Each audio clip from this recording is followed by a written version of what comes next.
মানুষ চিনতে ভুল করেছি আমারে জীবনে, নিজের কপাল পুড়ছি নিজেই দোষ দেব কারে।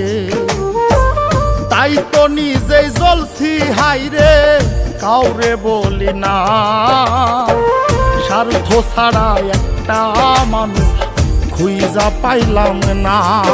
আমি স্বার্থ ছাড়া একটা মানুষ খুঁজা পাইলাম না।